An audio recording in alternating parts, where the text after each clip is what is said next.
Hey guys, so you now want to assign students tasks.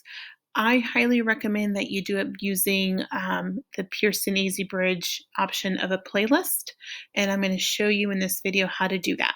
So you're going to log into your Pearson Easy Bridge. You're going to select whichever book. All of them are going to be the same format.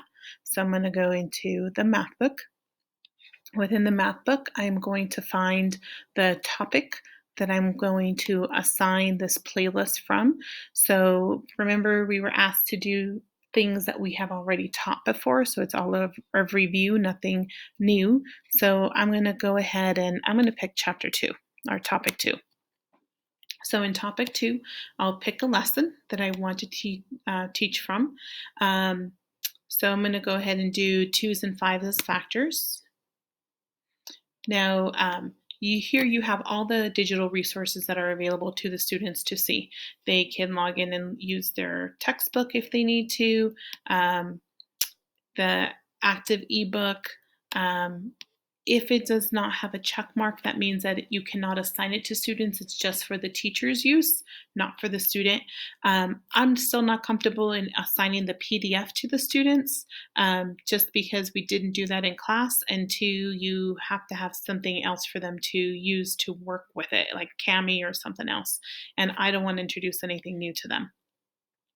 You can assign the topic challenge. You can always click on it to see what it looks like. So if it has an eyeball, it means that it's kind of like a video. So I'm going to select that one. I want them to go through the visual learning. It's going to ask them questions. It's going to pause. They're going to have to press play. And then I want them to do the practice buddy. This is 10 questions that are similar to the practice book. And you can customize it and remove questions if you like. So you can do that for your special ed kids or kids with IEPs or 504s, whatever it is that you need. So I'm going to click on this one because I want them to do the practice buddy. I can have them do a quick check if I want to, or it could be a may do or must do. So you can select it. They do, if you see a little bubble with like a little game board, a tic-tac-toe, that means it is a game that they could do. So I'm going to assign them a game as a may do. Here's another video I would like them to do. And then here is the practice buddy homework page that you would assign in class. So remember that you are having them learn how to do this first. So you don't want to overwhelm them, and they might be having to share the device. So just be mindful of what it is that you're assigning to the students. So from there, you're going to scroll up back to the top. Now you can assign the selected 3, which would be you assign each one at a time, or you create a playlist. So add the selected playlist. So I have 5 items. I'm going to create a new playlist. And then I'm going to give it a title. So you're going to want to have a format already. So my format already is the month, the day that I want this assigned, the topic, because if you're using social studies, the social studies stuff is going to pop up also. So I'm going to keep it as math. I'm going to change the day number that I want this done. So this is going to be day 6, and this is lesson 2-1. So you find your own format that works for yours. This is how my brain works. So you can also add another description if you want to. So this one was multiplying. So if I want to add multiplying, I can. Create your playlist. And then you close it, you go back out, and then you can do the same steps for the next lesson. So you can jump around. You don't have to stick to that same topic, but however it is that you planned out your week. So if I want to come in here and they're doing multiples by 10, I can assign what I want. I want them to do the visual learning again. I want them to do a quick check. I want them to do the video again. And I did not assign, oh, there it is, the practice buddy. There are no games on here, as you can see, for this one. So I won't assign them as a may do. I'm going to do another add selected to playlist. I'm going to create a new playlist. You can continuously add to a different playlist if you want to. So if I wanted to add back, if I wanted to combine lessons from 2 chapters into one, you can do that. You would just select which one it was that you wanted to add it. I'm just doing simple little things for each day.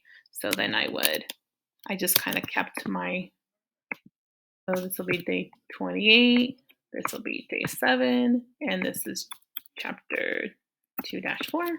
I create my playlist, and then I am done. So if I click here on my library, I will find all my playlists that I have created.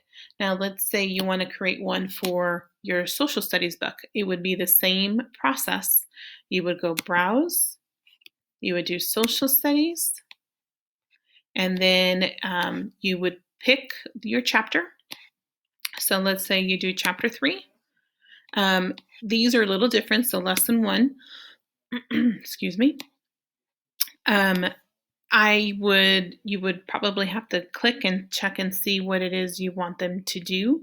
There's an online quiz, and then there's the check on the book, and then the student edition. So I want them to look at that, and I want them to do the online quiz, and then I would create a playlist for this one.